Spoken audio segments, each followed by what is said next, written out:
หมู่บ้านใดสามัคคีเป็นที่ตั้ง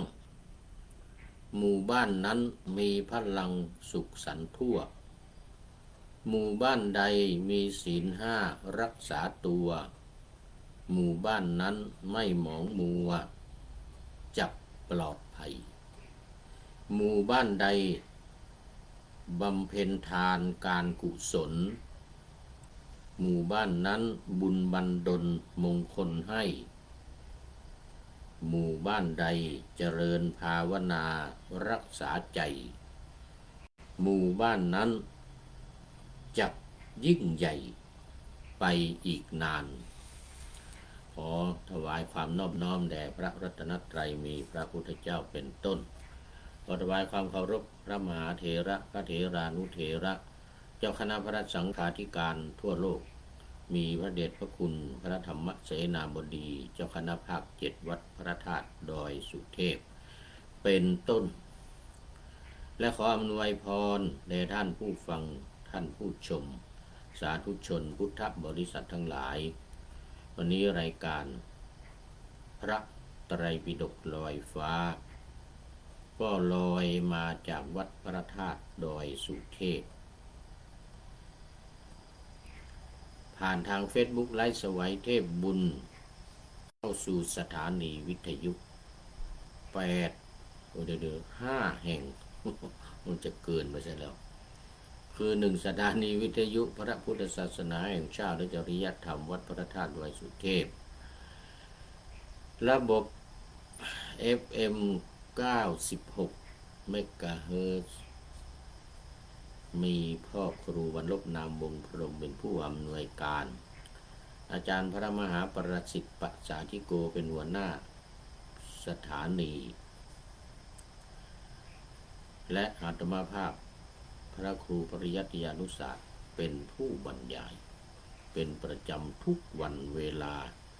5 ทุ่มถึงเที่ยงคืนตอนนี้ขอต้อนรับพระเดชพระคุณหลวงพ่อสุทธิสงึมรำจากจังหวัดบุรีรัมย์หลวงพ่อเข้ามาตั้งแต่ไก่ไม่ทันหูสุริโยยังไม่จับขอบฟ้าปะหน้าธรรมะยังไม่เสร็จ เป็นอะไรเขาเรียกอะไรอาทิกัลยาณธรรมโมผู้มีธรรมมันงามในเบื้องต้นคือศีลผมบอกว่าพร้อมกับหัวใจสีชมพู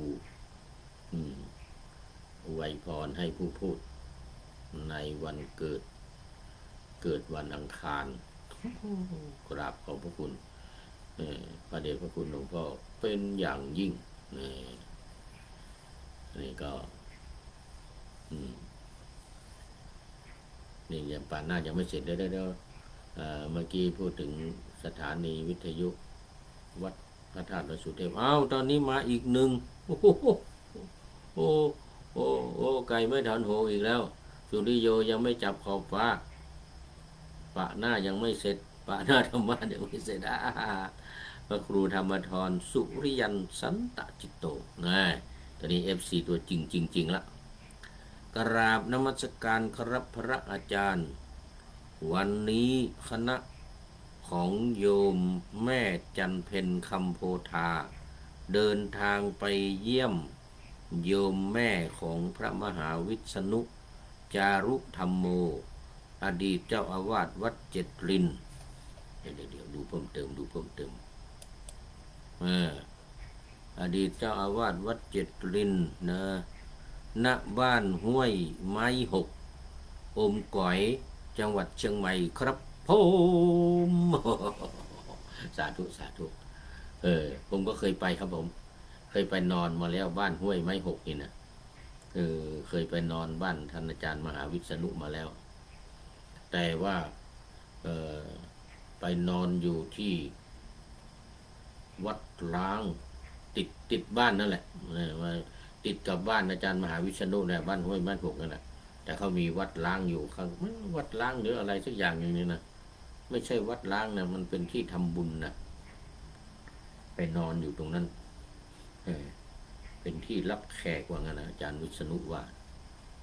ญาติโยมหมู่บ้านทำไว้เป็นที่รับแขกไปนอนบ้านไม่ห้วยหกห้วยไม่หกมาแล้วถามโยมจันเพนสิมีติดอยู่กับบ้านอาจารย์มหาวิษณุอยู่ทางด้านทิศเหนือนะที่เหนือบ้านอาจารย์มหาวิษณุเป็นที่ทำสมาธิภาวนาหรืออะไรสักอย่างหนึ่งเนี่ยหรือที่ทำบุญตักบาตรอะไรนะของหมู่บ้านเนี่ยก็ไปนอนที่นั่นจัดรายการวิทยุที่นั่นเลยไปจัดรายการวิทยุพระไตรปิฎกลอยฟ้านี่แหละรู้สึกวันนั้นFCตัวจริงก็เข้ามาในรายการด้วยนะบอกว่าตอนนี้ยังอยู่หมู่บ้านห้วยไม้อก โยมจันเพนโอ้โมทนาสาธุกับคุณโยมจันเพนไปเยี่ยมแม่ของอาจารย์มหาวิษณุเป็นลูกศิษย์ก้นกุฏิของอาจารย์มหาวิษณุ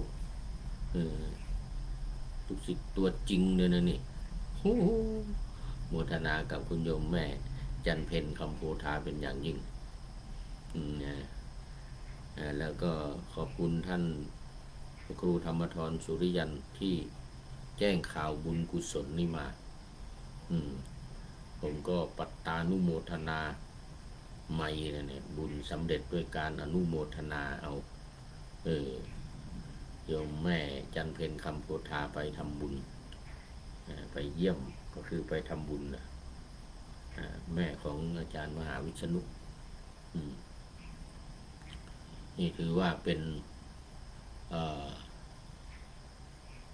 ทานนะ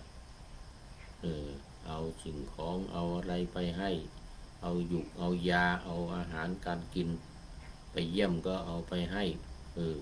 เป็นทานข้อที่หนึ่งนะข้อที่หนึ่งของบุญกิริยาวัตถุ10ประการนะก็คือ1ทาน2ศีล3ภาวนาทานการให้นี่ข้อหนึ่งละไปให้แล้วก็วัยวัจจะไมบุญสำเร็จโดยการทำช่วยงานเล็กๆน้อยๆช่วยกิจกรรมอะไรบางอย่างในบ้านนี่นะไปเยี่ยมนี่นะโมทนาโมทนาเอาบุญด้วยปัตตานุโมทนาไมท่านพระครูธรรมธรก็ได้ปฏิทานน้ำไมบอกบุญบอกบุญบอกกุศลที่โยมจันเพนคำโพธาทำแต่โยมจันเพนได้เยอะนะได้เยอะเอาสิ่งของเอาอะไรไปให้เป็นการให้ทานข้อที่หนึ่งข้อที่หนึ่งเลยขอบคุณมากโมทนาโมทนาเป็นอาทิกัลยาณธรรมโมท่านพระครูธรรมธรสุริยันสันตจิตโตนะตอนนี้ยังกำลังผ่านไปแค่8 นาทีอาระทีนี้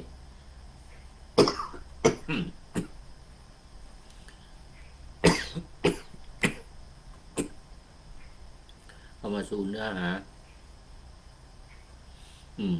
เนื้อหาของ ธรรมะในวันนี้กันเลยยังอยู่ในเรื่องเดิมรัตนสูตรในรัตนสูตรพระไตรปิฎกเล่มที่25ตอนนี้มาหน้าที่11แล้วหน้าที่11 เมื่อวานนี้หน้า10ว่าข้อสุดท้ายค้างอยู่หน่อยเดี๋ยวจะได้มาต่อข้อสุดท้ายคือคาถาที่6บุคคล108จำพวกที่สัตบุรุษสรรเสริญซึ่งจัดเป็นบุคคล4 คู่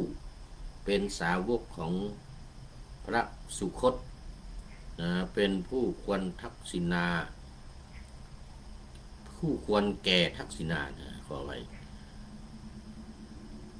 ทักษิณาทานที่เขาถวายในบุคคลเหล่านั้นมีผลมากนี้เป็นรัตนะอันประณีตในพระสงฆ์ อิธรรมปิสังเครัตนังเนี่ยนะด้วยสัจจานี้ขอให้มีความสวัสดีเอเตนะสัจจวัชเชนะโสติเตโหตุสัพพทานะแต่ว่าพูดถึงเรื่องของบุคคล108จำพวกเมื่อวานนี้ยังไม่จบยังงงกันอยู่ว่ามันมีอะไรมากมายกายกองเนี่ย108ว่าไปแล้วเมื่อวานนี้54จำพวกวันนี้จะได้มาต่อว่าบุคคลเหล่านี้มี2ฝ่ายคือ54เนี่ยนะมี2ฝ่ายคือฝ่ายศรัทธาธุระ54จำพวกที่เราจำแนกแยกแยะเมื่อวาน54จำพวกนะมีพระโสดาบันเนี่ยนะที่บุคคลสกทาคามีอนาคามีจนถึงอรหันต์เนี่ยนะรวมแล้วมี54จำพวก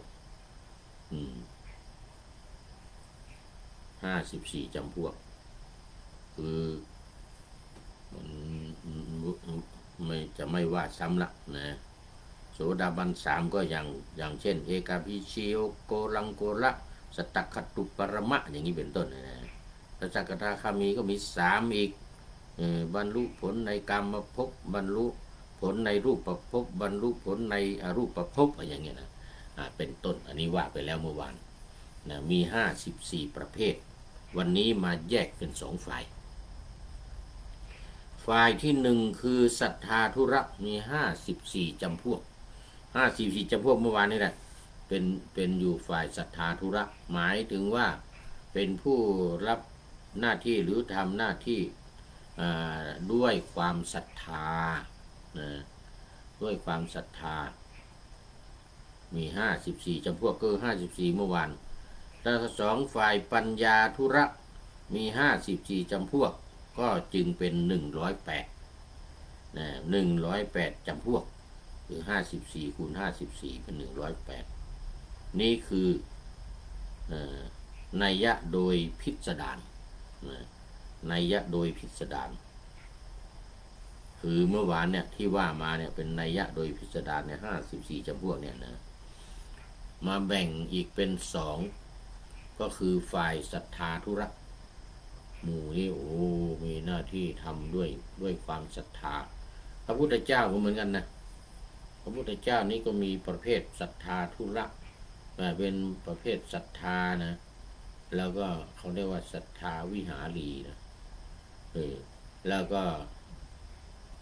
ปัญญาธุระนะด้วยบำเพ็ญบารมีต่างกันนะหมู่ศรัทธาหมู่ปัญญาแล้วก็หมู่ความเพียรนะไม่มีอยู่3ประเภทพระอรหันต์นี่นะพระอรหันต์ไม่ใช่พระพุทธเจ้าเนี่ยมีอยู่3ประเภทผู้บำเพ็ญนะบำเพ็ญอย่างพระพุทธเจ้านี่บำเพ็ญมากเพราะว่าเป็นเรื่องของปัญญา20อสงไขยแสนกับ20อสงไขยแสนกับอย่างหมู่ศรัทธาเนี่ยนะพระพุทธเจ้าที่บำเพ็ญด้วยศรัทธานี่รู้สึกจะแค่8อสงไขยนะแล้วหมู่ความเพียรอีกความเพียรก็รู้สึกจะแค่4อสงไขยอันนี้จำไม่แม่นขออภัยเนี่ยจำไม่แม่นแต่ปัญญาเนี่ยหมู่ปัญญาเนี่ยพุทธเจ้าที่บำเพ็ญสายปัญญาเนี่ยเขาเรียกสายปัญญาหรือธุระก็ได้ปัญญาธุระต้องบำเพ็ญนานบำเพ็ญบารมีนานกว่าสายศรัทธาและก็นานกว่าสายวิริยะคือความเพียร20อสงไขยแสนกับนี่นะสุดยอดส่วนความเพียรหมู่สายความเพียรกับหมู่สายอะไรอย่างศรัทธานี่นะน้อยไม่ต้องบำเพ็ญนานไม่ต้องบำเพ็ญนาน แค่สัก8อสงไขยกับไม่รู้ว่าศรัทธากับวิริยะเนี่ยอันไหนจะมากกว่ากันนะรู้สึกว่าวิริยะนี่จะ8อสงไขยแล้วด้วยศรัทธานี่มี4อสงไขยเท่านั้นแต่เนี่ยปัญญาเนี่ยพระพุทธเจ้าสายปัญญาเนี่ย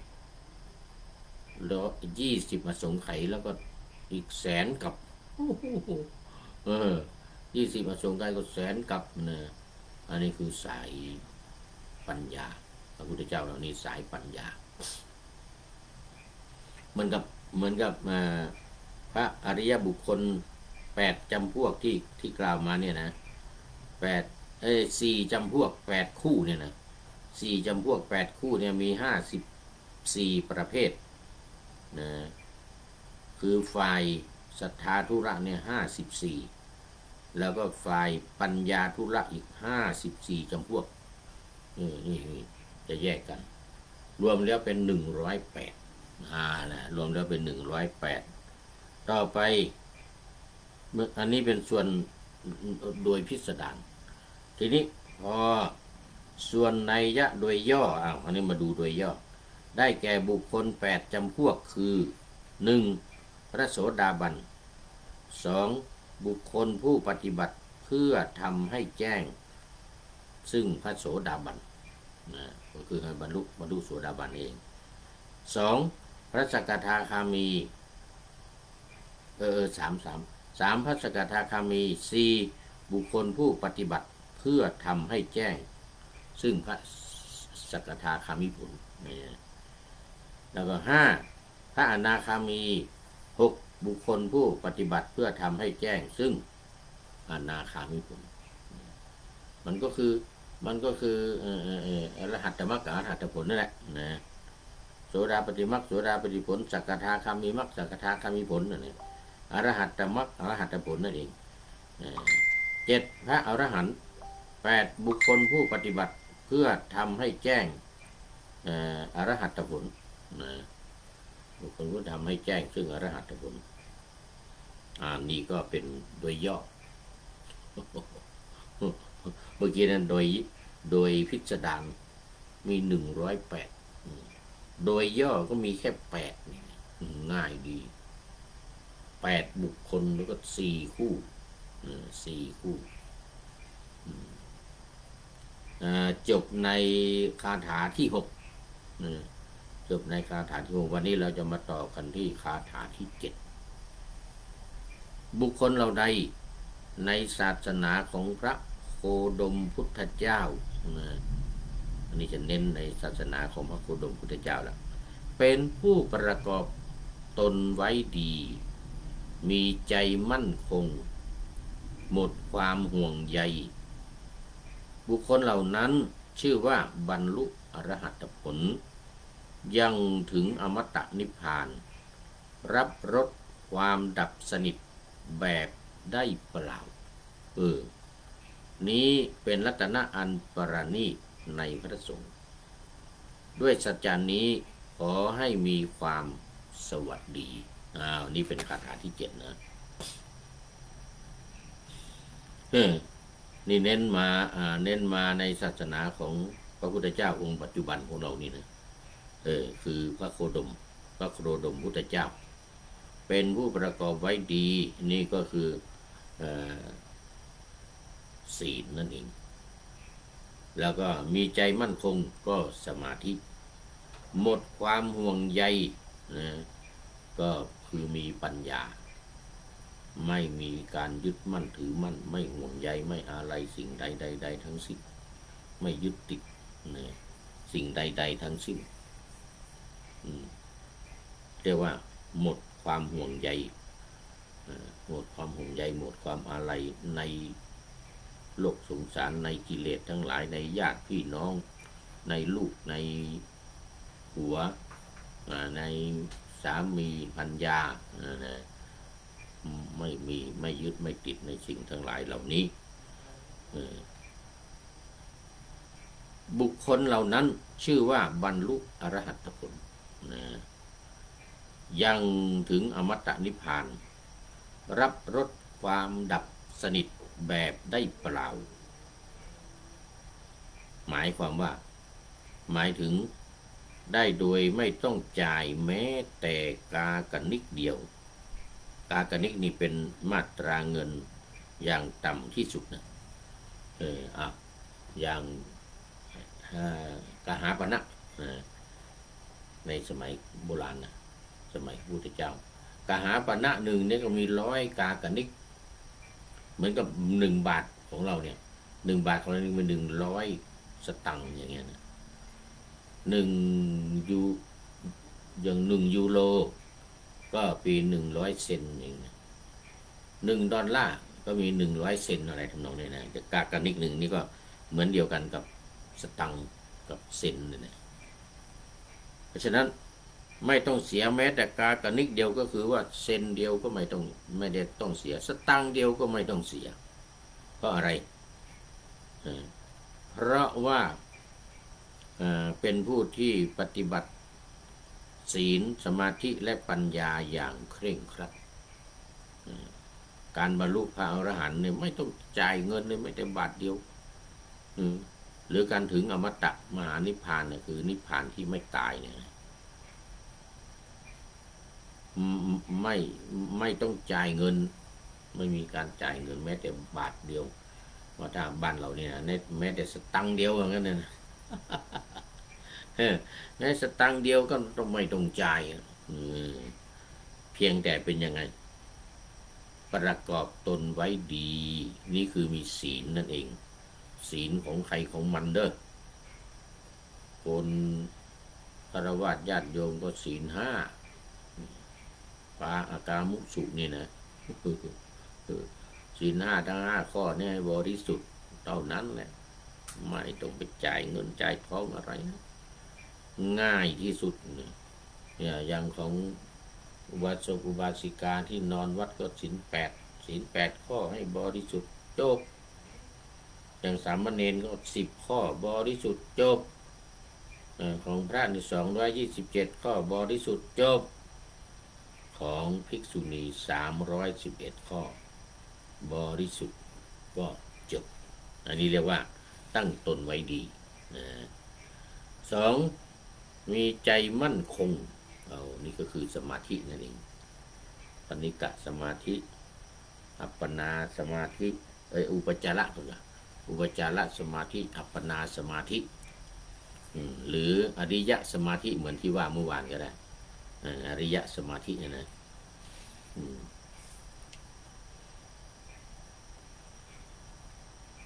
เรียกว่ามีใจมั่นคงทั้งมั่นคงแบบสมถกรรมฐานนะคือใจจิตภายในนี่แน่วแน่นิ่งดิ่งลงไป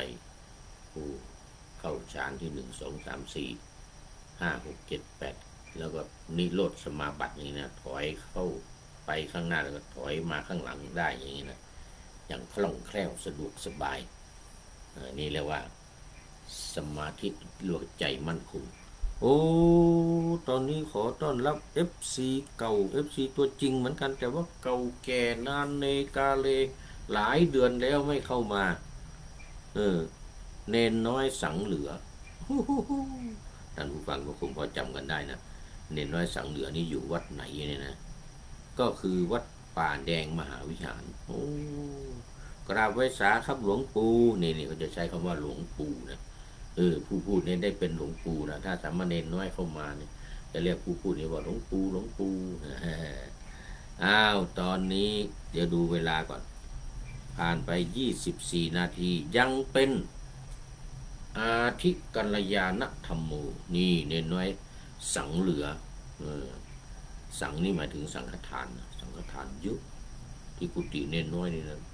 ญาติโยมมาถวายสังฆทานบ่อยๆเกือบจะทุกวันเลยสังมันเหลือเยอะแยะเลยสังฆทาน เลยตั้งชื่อตัวเองว่าเน้นน้อยสังเหลือนั่นแหละวัดป่าแดงมหาวิหารวัดหลวงพ่อพระเดชพระคุณหลวงพ่อพระครูโคสิทธิ์ปริยัตยาภรณ์หลวงพ่อเจ้าคณะตำบลสุเทพเขต 1วัดป่าแดงมหาวิหารนี่นะเน้นน้อยสังเหลือ โมทนามากขอบคุณมากอ้าวต่อไปสิริชัยโพสีโอ้สาธุสาธุโมทนาขอบคุณมากกราบสาธุครับว่าไงนะโอ้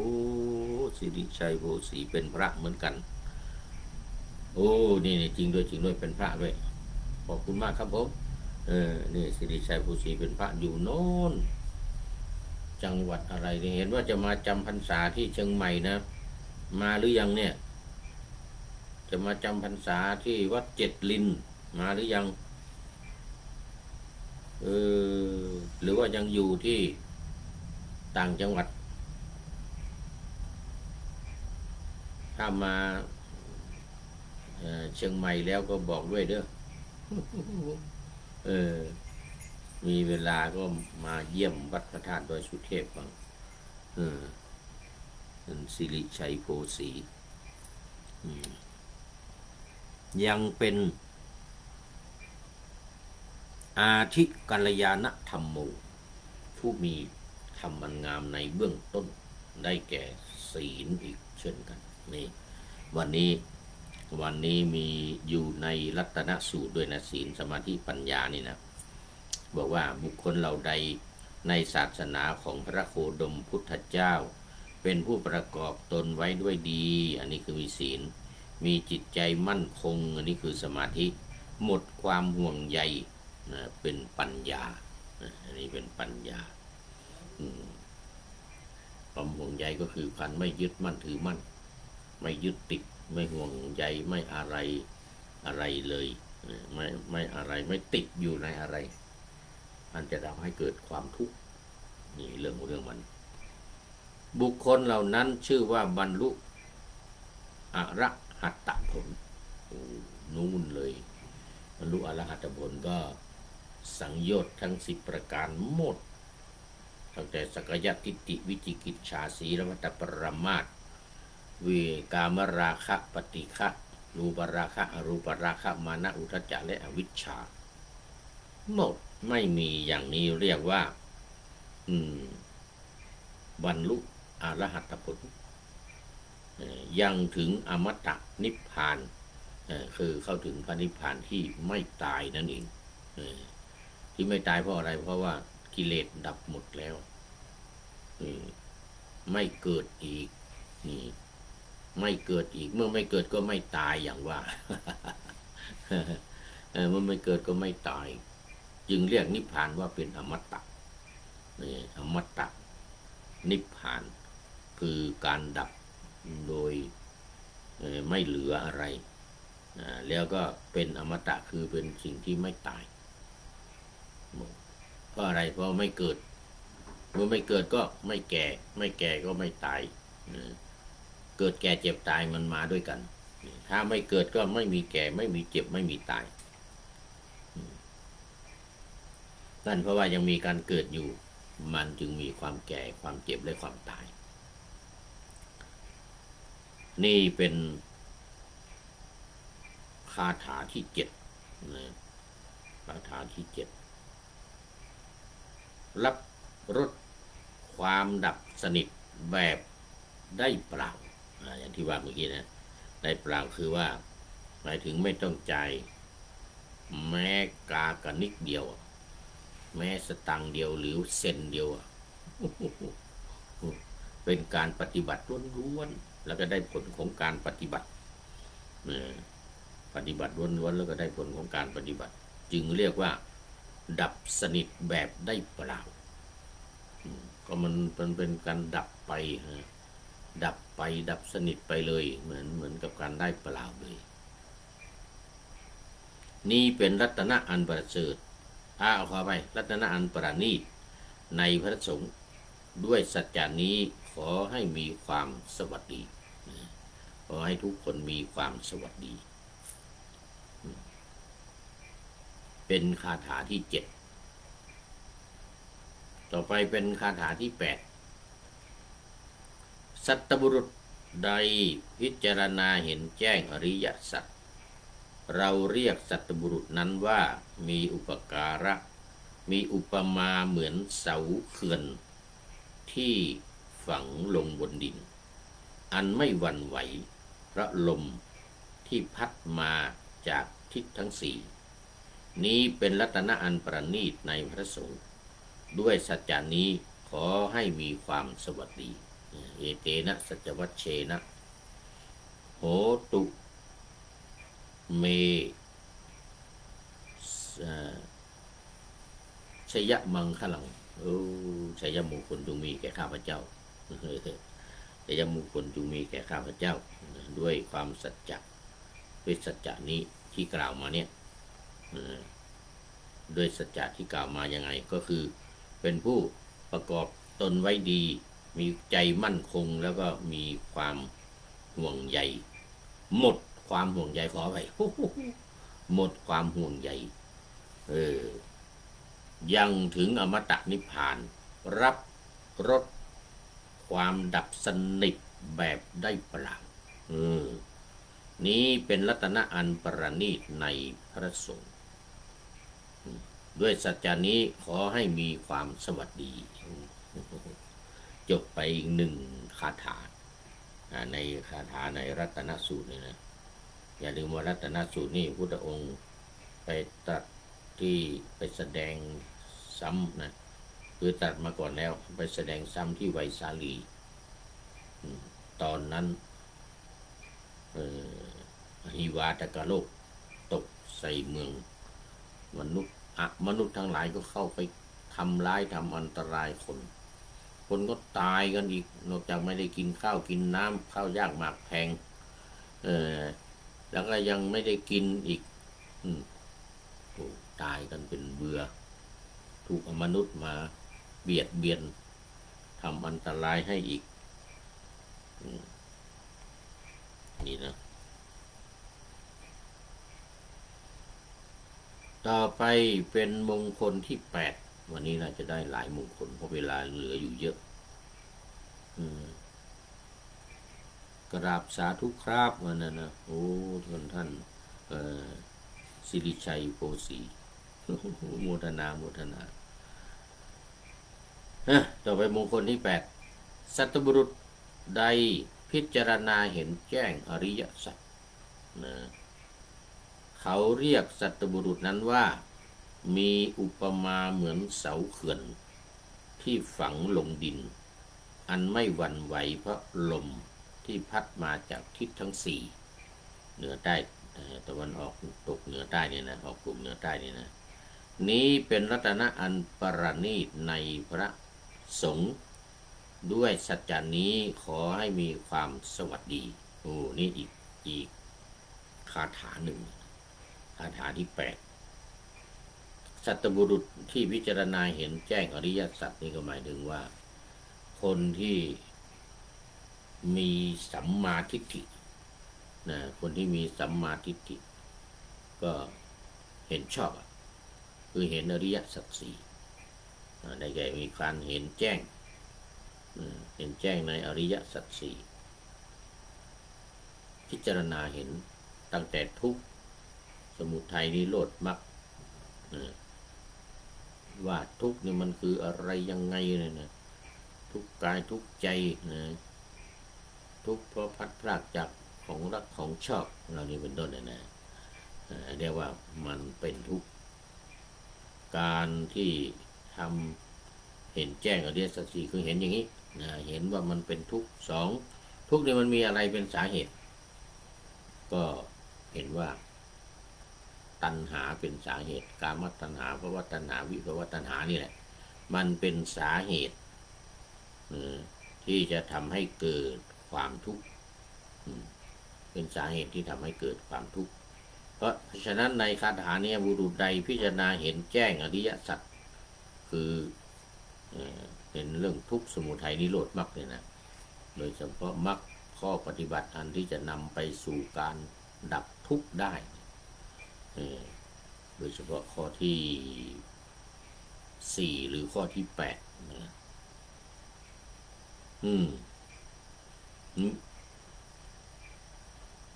เรียกบุรุษนั้นว่ามีอุปการะเหมือนเสาเขื่อนที่ฝังลงดินไม่หวั่นไหวเพราะลมที่พัดมาจากทิศทั้ง4นี้เป็นรัตนะอันประณีตในพระสงฆ์ ด้วยสัจจานี้ขอให้มีความสวัสดีในคาถานี้ที่จะเน้นก็คือการเห็นอริยสัจเองเห็นยังไงเห็นอริยสัจคือเห็นเรื่องของความเดี๋ยวก่อนอริยสัจเรื่องของความทุกข์เรื่องของความทุกข์สองเห็นเรื่องสาเหตุของความทุกข์ว่ามันคืออะไรสามเห็นการดับความทุกข์ว่าจะดับยังไงแล้วก็สี่แนวทางหรือข้อปฏิบัติให้เข้าถึงการดับทุกข์เพราะฉะนั้นในข้อสี่จึงมีความสำคัญคืออริยมรรคมีองค์8ประการเมื่อมีอริยมรรคมีองค์8ประการนี้แล้วก็ย่อมจะเข้าถึงย่อมจะเข้าถึงอรหัตผลได้อย่างง่ายดายอย่างสบายๆนะเพราะฉะนั้นอริยสัจทั้ง4อย่างนี่นะจึงเป็นสิ่งที่ควรพิจารณาเห็นในข้อหนึ่งนะเขาบอกว่าปริญญายันปริญญายังหรือปริญญายันนะพึงเห็นอริยสัจสี่ข้อที่หนึ่งเนี่ยพึงเห็นความทุกข์ทั้งหลายที่รุมเร้าร่างกายของคนเราอยู่ทุกวันนี้เมื่อเห็นว่ามันเป็นทุกข์นะนี่ก็คือเห็นข้อที่หนึ่งเห็นทุกข์ทั้งหลายในตัวของเรานี้อุปมาเหมือนเสาเขื่อนที่ฝังลงดินอันไม่หวั่นไหวเพราะลมที่พัดมาจากทิศทั้งสี่อย่างนั้นนะลมจะพัดมาอย่างไงก็ไม่ละคายละเคืองไม่เคืองละคายนี่เรียกว่าไม่เคืองละคายอันไม่หวั่นไหวเพราะลมที่พัดมาจากทิศทั้งสี่เนี่ยนะหมายถึงเป็นผู้ที่มีกิเลสร่อยหลอลงไปแล้วตั้งแต่ข้อที่1ถึงข้อที่11นี่ข้อที่1คือสักกายทิฏฐิมีความเห็นว่าเป็นตัวเป็นตนแล้วข้อที่11นี่เห็นอะไรหรือข้อ10อวิชชาเห็นอวิชชาเห็นแจ้งเห็นแจ้งในอวิชชาพิจารณาโดยการพิจารณา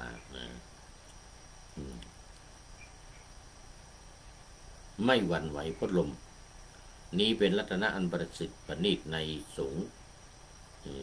ด้วยสัจจานี้ขอให้มีความสวัสดีวันนี้สองคาถาเลย2คาถาเลยคาถาที่คาถาที่7กับคาถาที่8คาถาที่7กับคาถาที่8คาถาที่7นั้นตั้งตนไว้ดีมีใจมั่นคงหมดความห่วงใยส่วนมาคาถาที่8นี้ก็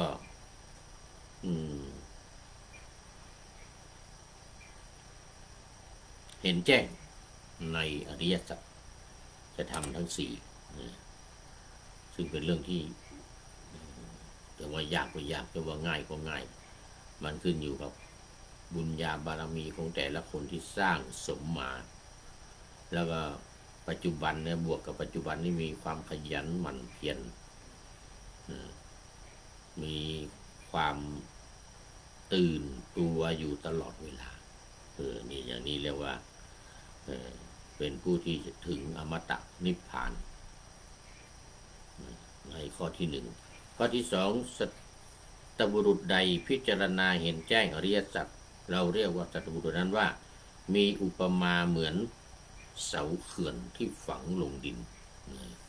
เสาอินทขินหรือเสาอื่นๆอะไรก็ตามที่ฝังลงดินอย่างมั่นคงนะก็ไม่สามารถที่จะลมไม่สามารถที่จะพัดไปได้ยกเว้นกระเบื้องมุงหลังคาสามารถพัดไปได้ อันนี้ก็เป็นมงคลที่ไม่ใช่คาถาที่8เป็นคาถาไม่ใช่มงคลอันนี้เป็นรัตนสูตร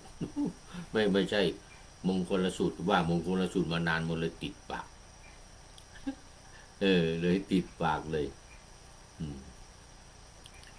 เอาแล้ววันนี้เราก็ได้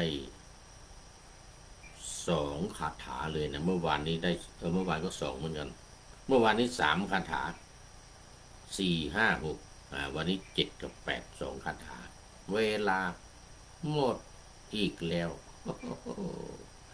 จะต้องนำรายการพระไตรปิฎกลอยฟ้าจากท่านผู้ฟังไปสรุป2 คาถาก็คือ1เรื่องของการ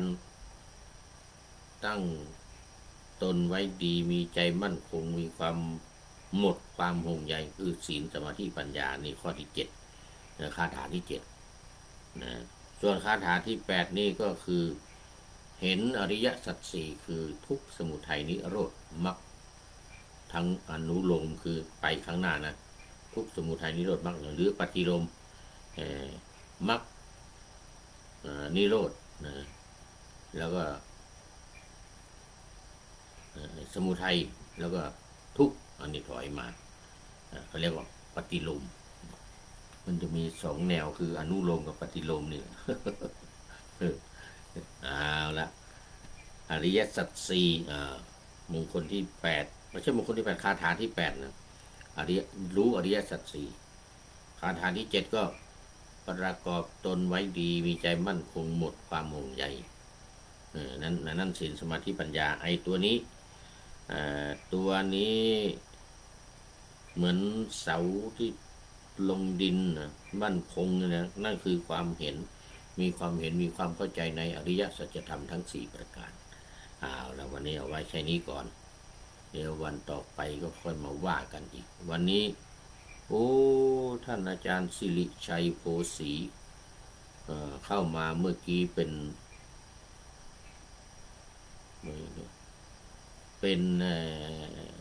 อาทิกัลยาณธรรมโมนะรู้สึกว่ามันท้ายๆเกือบไปแล้วแล้วตอนนี้ก็มาเข้าสู่เส้นชัยของรายการเป็นปริโยสานะกัลยาณธรรมโมอีกด้วยเป็นผู้ที่มีความงามในที่สุดขอบคุณและโมทนาเป็นอย่างยิ่งมาดูข้อคิดท้ายรายการวันนี้ได้จากผู้ใดหนอแลท่านนายพลนเรศจิตลักษ์อีกแล้วขยันเขียนร้อยกรองเขียนบทประพันธ์นะบางทีก็เขียนเป็นกาบบางทีก็เขียนเป็นกลอนอันนี้กลอน8ว่าโดยเรื่องความสามัคคีของหมู่บ้านเขาเรียกว่าในประเทศไทยเนี่ยนะมันมีโครงการหมู่บ้านรักษาศีล 5แต่การจะรักษาศีล 5ได้นี่มันต้องมีความสามัคคีกันแล้วก็มีความกตัญญูกตเวทีมีการเจริญศีลสมาธิปัญญาใช่ไหมเรามาดูบทประพันธ์ที่ท่านนพลนเรศจิตลักษ์เขียนไว้ว่าหมู่บ้านใดสามัคคีเป็นที่ตั้งหมู่บ้านนั้นมีพลังสุขสันต์ทั่วหมู่บ้านใดมีศีล 5รักษาตัวหมู่บ้านนั้นไม่หมองมัวจักปลอดภัยเนี่ยอันสงศีล 5ก็เป็นที่รู้กันศีลทำให้งามใช่ไหมศีลทำให้งามคนมีศีลนี่คือคนงามคนสวยคนงามเพราะฉะนั้นวันนี้หมู่บ้านใดบำเพ็ญทานการกุศลอันนี้มีทานนะเพราะอย่าง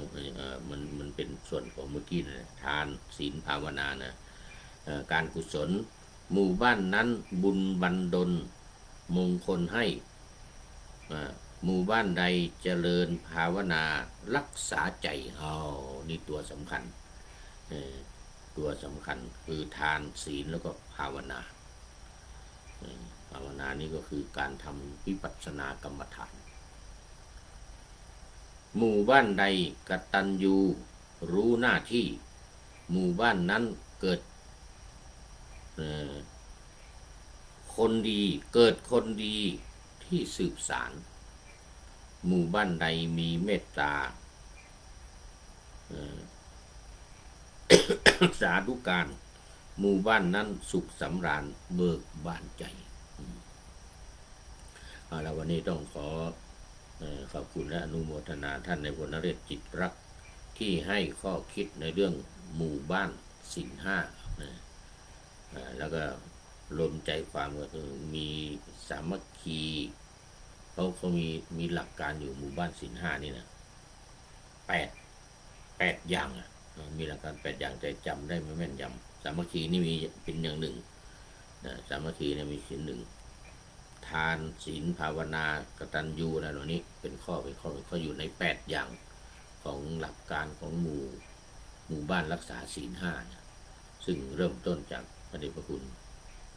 หลวงพ่อสมเด็จเจ้าพระคุณสมเด็จวัดปากน้ำสมเด็จพระมหารัชมังคลาจารย์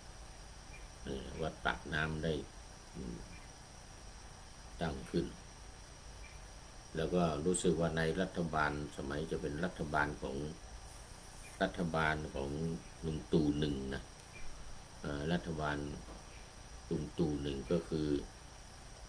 พลเอกประยุทธ์นะลืมนามสกุลแต่จำได้แต่ลุงตู่ นั่นแหละเอาโครงการหมู่บ้านรักษาศีลห้าของท่านเจ้าพระคุณสมเด็จวัดปากน้ำภาษีเจริญนี่เลยนะไปเผยแผ่ทั่วประเทศนี่ทั่วประเทศเลยโมทนากับท่านในพลนเรศจิรักเป็นอย่างยิ่งขอนำพระไตรปิฎกลอยฟ้าไปจากผู้ฟังทั้งหลายในโลกล่าวันต่อไปจะได้จรย้อนกลับมาสู่สถานีใหม่ให้ท่านฟังอย่าลืมเปิดวิทยุหรือเครื่องรับโทรศัพท์โมบายคอมพิวเตอร์ผัง YouTube เฟซเพจไลน์ให้ดังเพื่อชมฟังรายการวันต่อไปขอทุกท่านมีความสุขทุกคืนวันนำธรรมะประกอบการงานทั้งหลายเช่นขยันทำงานทางวาจากายใจขวนขวายกิจการงานนาบำเพ็ญสาธารณประโยชน์เว้นสิ่งที่มีโทษโหดเหี้ยมสาประกอบแต่กรรมดีมีราคาแสวงหาเงินทองครองใจคนเสียสละพลทรัพย์นับมากน้อยไม่ให้ล้านก็ให้ร้อยไม่ด้อยผลเอื้อคนรวยช่วยคนยากฝากคนจนให้ทุกคนเท่ากันมาตรฐานเดียวขอเจริญพร